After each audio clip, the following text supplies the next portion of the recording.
আমার আজকের ভিডিওটি সকলেই বেশি বেশি শেয়ার করেন। ঈশার পর জামিয়া কোরআনিয়া বক্সার মাদ্রাসার ইফতা বিভাগে বসে আছি।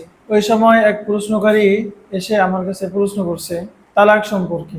আমি বললাম যে আপনাদের কি ঘটনা ঘটেছে সে বিবরণ আপনারা খুলে বলেন। সে আমাকে তালাকের পুরো বিবরণ খুলে বলল এবং ঘটনা শুনে বুঝলাম ওই ব্যক্তি তার স্ত্রীকে 3 তালাক দিয়েছে।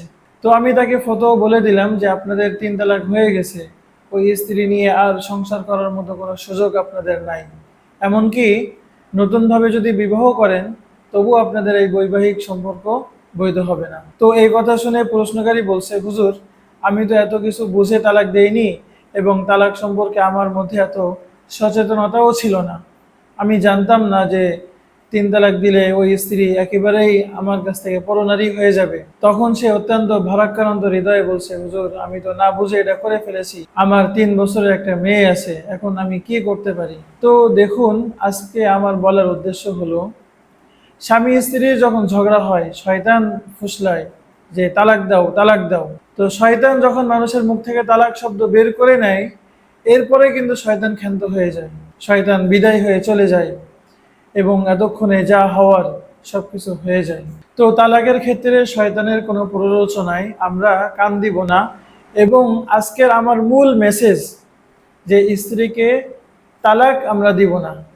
ঝগড়াঝাটি হবে, আমাদের হয়তো মনোমালিন্য তৈরি হতে পারে, একসাথে চলার পথে কত ঘটনাই ঘটতে পারে, কিন্তু আজকে আমরা এই প্রতিজ্ঞা করি এই তালাকের মতো শব্দ এটা যেন আমাদের মুখ থেকে যত্রতত্র না বের হয়। একটা তালাকের ঘটনা ঘটলে সেখানে একটা পরিবার ধ্বংস হয়, সেখানে যে স্ত্রী থাকে ওই মহিলা অত্যন্ত নিরীহ মানুষ, তারা অনেক ক্ষতিগ্রস্ত হয়। তারা কোথায় থাকবে, কি করবে, তাদের একেবারেই সহায় সম্বলহীন হয়ে পড়ে।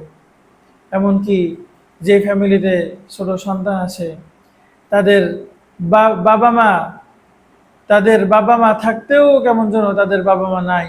এটা অত্যন্ত কষ্টের এবং বেদনাদায়ক। এবং ইসলামেও এই যে তালাক, এটা অত্যন্ত ঘৃণিত একটা জিনিস। এটা শুধুমাত্র সীমাহীন প্রয়োজনের ক্ষেত্রে ব্যবহার করার মতো একটা জিনিস হলো তালাক। আবগযুল মুবাহাতি আত-তালাক, সব থেকে নিকৃষ্টতম হালাল জিনিস হলো তালাক। এবং বিশেষ করে এক শব্দে 3 তালাক দেওয়া, কথায় কথায় তালাক দেওয়া, এটা ইসলামের শিক্ষা না। এগুলো করলে গুনাহ হয়। তো আসুন আমরা তালাক সম্পর্কে আমাদের সমাজে সচেতনতা তৈরি করি এবং এই বার্তা আমরা মানুষের কাছে পৌঁছে দিই যে এটা মুখের কথা অনেক দামি একটা জিনিস। তালাক বললেই তালাক হয়ে যায়, তখন আর কিছু করার থাকে না।